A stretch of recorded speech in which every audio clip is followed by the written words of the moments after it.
Hello friends.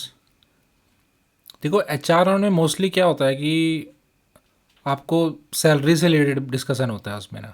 अगर आपके सारे टेक्निकल राउंड क्लियर हो गए तो एचआर राउंड में सैलरी से रिलेटेड डिस्कशन ही होता है, नेगोशिएशन वगैरह सब चलता है। तो अभी क्या हुआ कि मैंने एक इंटरव्यू लिया, उसका टेक्निकल राउंड बहुत अच्छा गया तो मैंने उसको आगे फॉरवर्ड कर दिया एचआर राउंड के लिए। वो बंदा एचआर राउंड में रिजेक्ट हो गया क्योंकि वो थोड़ी अच्छी पोजीशन थी, उसकी सैलरी अच्छी थी, जो उसने पैकेज डिमांड किया था। तो उसका एचआर राउंड थोड़ा सा उन्होंने सोचा कि ट्रिकी लेने की कोशिश करी उन्होंने, तो उसमें वो रिजेक्ट हो गया। तो मैंने पूछा कि वो बंदा क्यों नहीं ज्वाइन कर पाया, तो उन्होंने बोला कि एचआर राउंड में रिजेक्ट हो गया। तो मैंने पूछा ऐसा क्या क्वेश्चन पूछा था, उन्होंने पूछा था how to handle stress, how do you handle stress. अब उस बंदे ने क्या करा कि देखो इंटरव्यू में जो इंटरव्यू लेता है ना आपका, वो आपको फंसाने की कोशिश करते हैं। टेक्निकल राउंड में भी वो तो करते ही हैं अब, लेकिन जो एचआर राउंड होता है उसमें भी करते हैं वो लोग। उसने उसको फंसाने की कोशिश करी, उसका नेगेटिव साइड जानने की कोशिश करी ना। अब उसने बताना शुरू कर दिया कि जैसे उसने एक क्वेश्चन पूछा कि how do you handle not being a good enough person, good enough candidate. कि मतलब अगर आप पूरी 100% स्किल नहीं है तो आप उस चीज़ को कैसे हैंडल करते हो। तो उसको फंसाने का क्वेश्चन, तो फंस गया उसमें। और वो एग्जांपल देने लगा कि अगर मैं ये नहीं कर पाता हूँ तो इससे क्या हुआ कि उसकी नेगेटिव चीज़ें एचआर को पता चल गई। तो आपको ऐसा करना है कि अगर कोई क्वेश्चन आपको फंसाने वाला है जिसमें आपकी नेगेटिव साइड पता चल रही है, उसमें आपको क्या करना है कि बहुत शॉर्ट आंसर रखना है, बहुत ही छोटे से छोटा आंसर रखना है और ज़्यादा रिवील नहीं करना है अपने बारे में। वो ट्रिकी क्वेश्चन है, वो आपको फंसाने के लिए है। और बहुत अच्छा कैंडिडेट था। अब उसका आंसर कैसे दे सकते हैं वो लोग, क्या जैसे हम लोगों को इंटरव्यू अगर लेते हैं तो उसको आंसर कैसे देना चाहिए, मैंने पूछा एचआर से। तो उसने बोला कि बहुत ही पॉजिटिव, अगर हर चीज़ में अपनी पॉजिटिव दिखाना है, क्योंकि आप वहाँ पे अपने आप को बेच रहे हो, आपको संभालने नहीं जाते हो, कोई नेगेटिविटी नहीं, नेगेटिव चीज़ें नहीं बताता है, आपको अपने आप को बेचना है। तो आपको अपनी पॉजिटिव चीज़ें ही बतानी है उसके अंदर।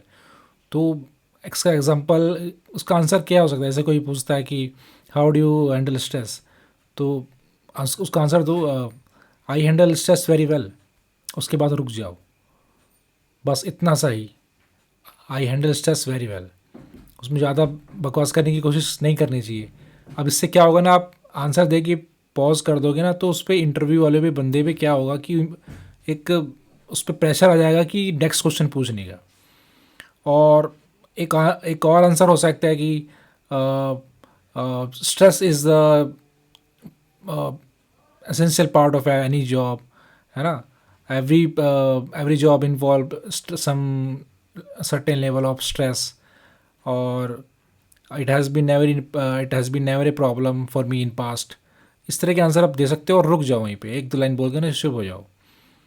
तो वो पूछेंगे कि आप कैसे हैंडल करते हो, एग्जांपल दे दो कि I go to gym in the evening after after work to handle the stress. कुछ भी, मतलब इस तरह से पॉजिटिव आंसर ही देना है उनको, ज़्यादा नेगेटिव नहीं करना है कि मैं नहीं कर पाता हूँ, स्ट्रेस हैंडल नहीं कर पाता हूँ, अगर मुझसे मैं काम नहीं हो रहा है तो तो उससे क्या होगा ना, उनके पास नेगेटिव आंसर चला जाएगा, नेगेटिव इम्पैक्ट पड़ेगा, और वो सोचेंगे कि यार अगर ये काम नहीं कर पाया तो उसके पास स्ट्रेस चला जाएगा और हमारी प्रोडक्टिविटी कम हो जाएगी।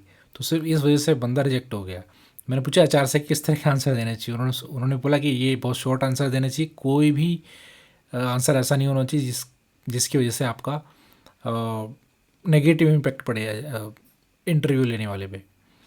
तो वो शॉर्ट आंसर रखना है और रुक जाना है, उससे उस पर नेक्स्ट क्वेश्चन पूछने का प्रेशर पड़ेगा इंटरव्यू लेने वाले पे। तो इस चीज़ का ध्यान रखना है कि कम से कम एचआर राउंड में तो रिजेक्ट ना हो यार। टेक्निकल राउंड में हो रहे हैं वो ठीक है, बात समझ में आती है। कहीं कोई आपसे कोई ऐसा टॉपिक है जो आपने नहीं पढ़ा, उस पर रिजेक्ट हो गए, उसको आंसर नहीं दे पाए, बात समझ में आती है। लेकिन एचआर राउंड, वो भी मैं एक सर्विस बेस्ड कंपनी में हूँ, तो वहाँ पे सर्विस बेस्ड कंपनी में एचआर राउंड में रिजेक्ट होना तो ठीक बात नहीं है। बस नेगेटिव नहीं बोलना है, कभी कभी दिन अच्छा नहीं होता है ना। Thank you.